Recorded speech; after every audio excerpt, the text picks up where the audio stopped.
Have you ever wondered about the mystical creatures in the Bible that go beyond the usual angels and demons? These fascinating beings hold deep spiritual meanings and reveal the mysterious aspects of the divine realm. In this video, we'll explore the top 10 mystical creatures described in the Bible. Stay with us until the end to uncover the incredible stories behind these extraordinary beings and their significance. Don't miss out. The Bible is filled with incredible stories of mystical creatures that extend beyond the familiar angels and demons. These beings are not mere fantasies. They carry deep spiritual significance, each revealing a unique aspect of how God interacts with His creation. In this video, we'll explore the top 10 mystical creatures described in the Bible. These creatures unveil the mysterious and powerful aspects of the divine realm. One such being is said to guard the entrance to paradise, wielding a flaming sword and embodying profound spiritual truths. Which mystical creature could this be? Let's dive in, starting with number 10. Number 10. Behemoth. The Behemoth, described in the book of Job, Job chapter 40 verses 15 to 24, is a massive creature whose size and strength surpass human understanding, showcasing God's unmatched power. This gigantic beast is depicted peacefully grazing among willow trees, symbolizing both incredible strength and earthly tranquility. Job is challenged to consider Behemoth, which God calls the first of His creations, a creature so powerful that no human can control it. This serves as a reminder of God's supreme control over all creatures, no matter how formidable they are. The description of Behemoth is rich in symbolism, representing not only the wild forces of nature but also the concept of chaos that only God can manage. It underscores themes of dominance and order in the natural world, emphasizing humanity's limited power in the grand scheme of things. Behemoth symbolizes God's control over the physical world and His ability to maintain order amidst chaos and destruction, reinforcing the message that nothing in creation is beyond God's control or understanding. The depiction of Behemoth in Job is not just a showcase of divine artistry. It also delivers an important lesson, reminding Job and all believers of the limits of human wisdom and power. God's description of Behemoth highlights His unique ability to create and manage the complexities and immense forces of nature, placing human suffering and struggles within a broader divine perspective, and illustrating that God's wisdom and power far exceed our own. Number 9. Leviathan. Leviathan, described in the book of Job, Job 41, is a powerful sea monster that God uses to demonstrate His great power over even the most chaotic and terrifying forces in the universe. This creature, capable of breathing fire and possessing fearsome teeth, symbolizes chaos and evil. By controlling Leviathan, God showcases His supreme might. The depiction of Leviathan in Job emphasizes not only the creature's terrifying nature but also God's ability to manage and tame even the wildest forces. Leviathan is often viewed as a symbol of chaos, linked to other ancient stories of sea monsters representing disorder. In the Bible, Leviathan is more than just a physical being. It represents the ongoing battle between good and evil. God's control over Leviathan illustrates His ultimate authority and the assurance that good will triumph over evil. The image of Leviathan appears in other parts of the Bible, especially in prophetic writings. For instance, Isaiah chapter 27 verse 1 speaks of a time when God will punish Leviathan, the gliding serpent, with His powerful sword, signifying the final defeat of all chaos and rebellion against God. This adds a deeper dimension to Leviathan, portraying it not just as a sea creature but as a significant figure in the ultimate victory of God's kingdom. Number 8. Locusts with scorpion tails. In the book of Revelation, there is a terrifying description of locusts with scorpion tails. Revelation chapter 9. These creatures appear when the fifth angel blows his trumpet, signaling a new phase of God's judgment during the end times. These are no ordinary locusts.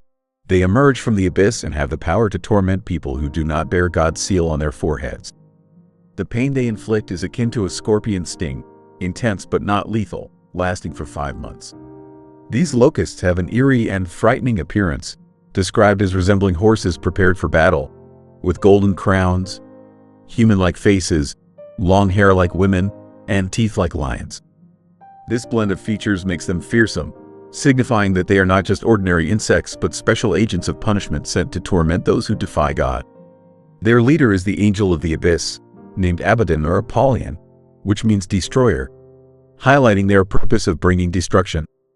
These locusts represent a targeted and deliberate divine judgment. Unlike real locusts that consume all plants in their path, these supernatural locusts are instructed only to harm certain people, leaving plants untouched. This shows that God's justice is not arbitrary but carefully directed toward those who oppose him, serving specific moral and spiritual purposes. Number 7. Satyrs, mentioned in the book of Isaiah, are intriguing creatures in the Bible. Isaiah chapter 34, verse 14. They are depicted in scenes of judgment and desolation, crying out to one another in the ruined land of Edom, symbolizing complete destruction and divine punishment. Traditionally portrayed as half-human, half-goat beings similar to those in Greco-Roman myths, satyrs add to the rich imagery of the Bible. In the Bible, satyrs are often symbols of desolation and idolatry, found in desolate, uninhabited places that have been abandoned by God due to the sins of the people.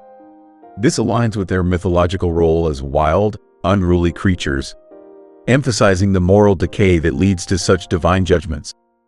Satyrs in Isaiah's prophecy contribute to the eerie and ominous atmosphere of the judgment scenes. Their presence in cursed, deserted places adds a supernatural and mythological layer to the depiction of desolation, making the prophetic message more impactful for its audience. Number 6. Cherubim are special creatures in the Bible with important roles. One of their primary duties is guarding the entrance to the Garden of Eden with a flaming sword that moves in all directions. Genesis chapter 3, verse 24.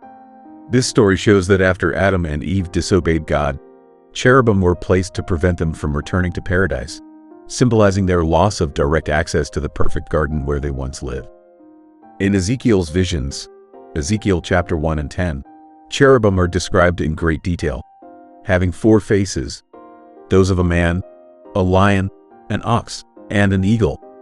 This unusual depiction suggests that cherubim can perceive and act in various ways, representing humans, wild animals, domestic animals, and birds. Each face symbolizes a different part of creation, indicating that cherubim oversee everything and carry out God's plans across the entire universe. When the tabernacle and later Solomon's temple were built, cherubim were incorporated into their design. Exodus chapter 25 verses 18 to 22, 1 Kings chapter 6 verses 23 to 28. They were woven into the curtains and crafted from gold to overshadow the mercy seat, the lid of the Ark of the Covenant. This illustrates their role as protectors and witnesses to the covenant between God and the people of Israel. Cherubim also appear as part of a divine chariot in prophetic visions, with wheels full of eyes that allow them to move in any direction without turning. This imagery, found in Ezekiel, suggests God's omnipresence and the role of cherubim in executing his will throughout creation. They are mystical and powerful protectors who serve God in various ways. Number 5. Seraphim are some of the most awe-inspiring creatures in the Bible, described as being high above the throne of God. Isaiah chapter 6 verses 1 to 7. The name Seraphim means the burning ones. These beings have 6 wings, 2 covering their faces to show reverence, 2 covering their feet to show humility, and 2 used for flying. Their fiery appearance symbolizes purification and the light of God's glory, reflecting their role in maintaining the holiness of the divine presence. The primary role of the seraphim is to continuously declare the holiness of God.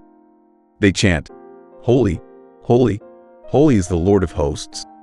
The whole earth is full of his glory." This unending proclamation emphasizes God's purity and transcendence above all else. The seraphim's voices, echoing in heaven, signify God's power and truth, which sustain the universe.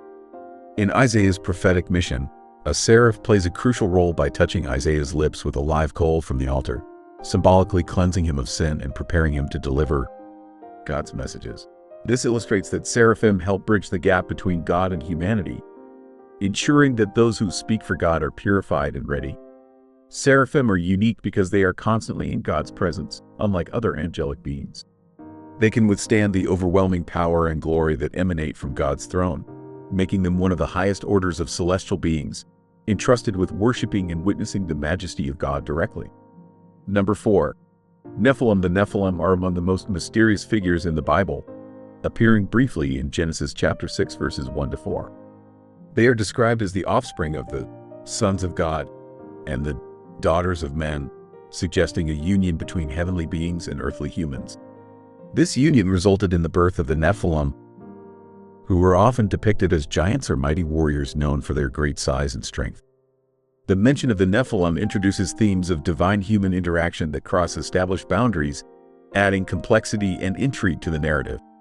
The existence of the Nephilim is one of the reasons given for the Great Flood.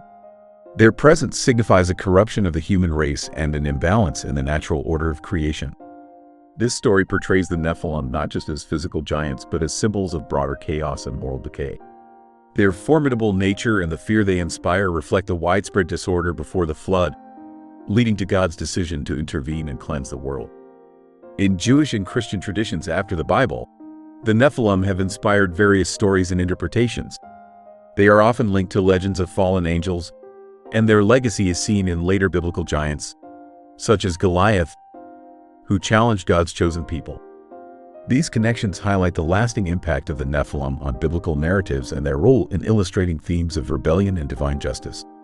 The exact nature and origin of the Nephilim remain unclear, adding to their mystery and sparking much speculation. The word Nephilim itself is sometimes translated as fallen or to fall, which might refer to their status as fallen beings or their descent from heaven. This ambiguity allows for various interpretations of their role in the spiritual and moral lessons of the scriptures. Number 3.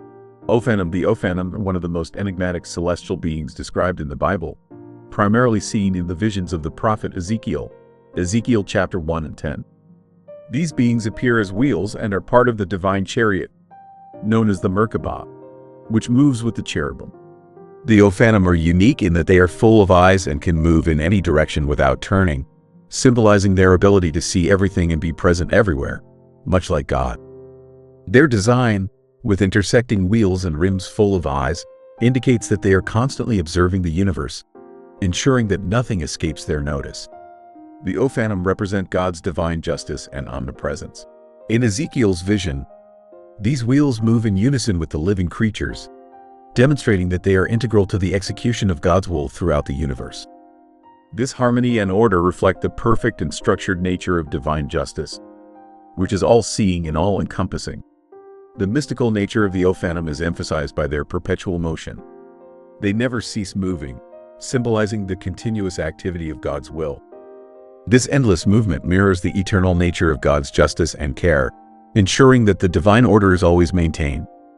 This constant activity reassures believers that God's governance and protection are eternal and unwavering. Number 2.